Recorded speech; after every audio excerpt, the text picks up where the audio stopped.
Trump's decision to construct a wall along the U.S. border with Mexico is pushing many migrants and refugees into taking more dangerous routes.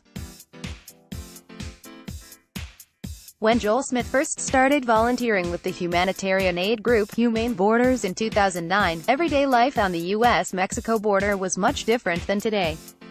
Humane Borders is one of several humanitarian groups working in the borderlands, putting out water and food for people crossing the border after fleeing violent conflict and economic catastrophe. Smith, the group's operations manager, recalls more economic migrants entering the country at the time. Border Patrol was still harsh, but recent years, especially since U.S. President Donald Trump took office in 2017, have seen an escalated crackdown on migration.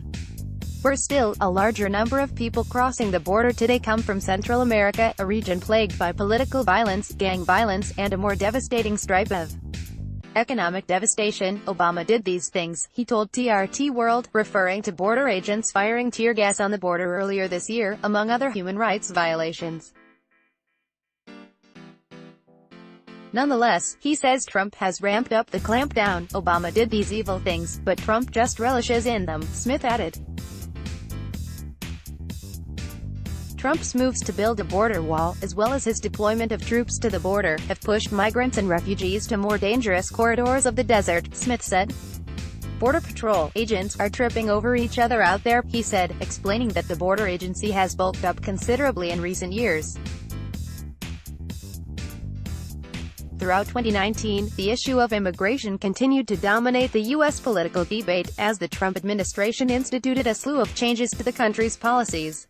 From proposals to limit legal immigration to ramping up plans to build a wall on the U.S.-Mexico border, Trump has radically altered the way the country deals with immigration. As the U.S. enters 2020 and nears the next presidential election, slated for November, immigration and the border are proving to be crucial campaign issues. Antonio Arellano, interim executive director of JOLT, a Texas-based organization that advocates for Latino voters, said in a recent statement that young Latinos will not be silenced and will not be ignored moving forward, as we face a presidential impeachment, harsh immigration policies and increased inequities that affect Latinos in everything from the quality of the air we breathe to the quality of education we receive. Arellano said, "There has never been a more critical time for this growing and young demographic to push for progressive change in the United States." At the time of publication, TRT World was unable to reach a White House spokesperson for comment on this article. The country is full B springtime. The number of migrants and refugees reaching the U.S. hit its highest number in more than a decade. The Trump administration responded with harsh immigration policies. More than 55,000 people were sent back to Mexico between January and mid-December, the Los Angeles Times reports. There, the asylum seekers wait for court hearings in the U.S. During a visit to California in April, the president claimed that the country was full, adding, "Can't take you anymore. I'm sorry." An estimated 20,000 migrants are currently waiting near ports of entry to submit their initial asylum claims.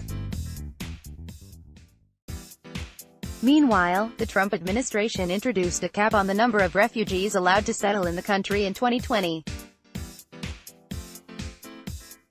Only 18,000 will be permitted to relocate to the U.S., marking the lowest number in 5 decades. This tells you that this president's policies are not about immigration.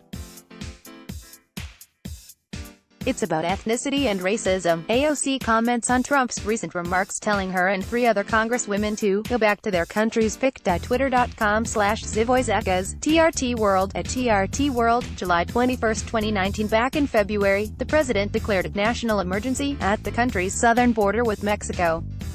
Although the number of migrants and refugees reaching the southern border has plummeted since hitting its peak earlier this year, thousands of troops remain deployed in the borderlands. In late November, federal courts shot down one of Trump's strictest immigration changes. Originally slated to go into effect on November 3, the rule would have severely restricted what the president refers to as chain migration, the practice in which immigrants could bring relatives to the country.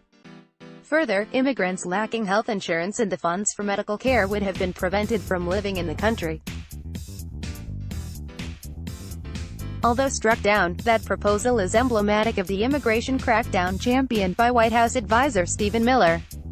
Miller's leaked emails. Miller, known as a hardliner, was recently the subject of a damning investigation produced by the Southern Poverty Law Center, SPLC, an Alabama-based watchdog that monitors hate groups and hate speech. In early November, the SPLC's Hate Watch project released a series of articles examining Miller's leaked emails to the former editor of the right-wing news site Breitbart. In those emails, which were composed in 2015 and 2016, Miller promoted white nationalist ideology, anti-immigrant propaganda, and directed the editor to publish stories demonizing immigrants and refugees. The emails, which Miller sent to the conservative website Breitbart News in 2015 and 2016, showcase the extremist, anti-immigrant ideology that undergirds the policies he has helped create as an architect of Donald Trump's presidency. The SPLC's Michael Edison Hayden wrote, "Illegal immigration is simply spiraling out of control." Kirstjen Nielsen, U.S. Secretary of Homeland Security, faces questioning about her role in implementing Trump's immigration policies. pic.twitter.com/HK1M2I8M. TRT World at TRT World, March 7, 2019. As the presidential elections get nearer by the day, Trump's Democratic opponents have sought to discredit the president's policies as racist, discriminatory and un-American. I think it's important to note that this president is not against immigration, he's against immigration by non-white people, billionaire Tom Steyer said in a debate last week. Since coming to office, Trump has also strived to introduce harsh limitations on travelers, immigrants and refugees coming from Muslim-majority countries.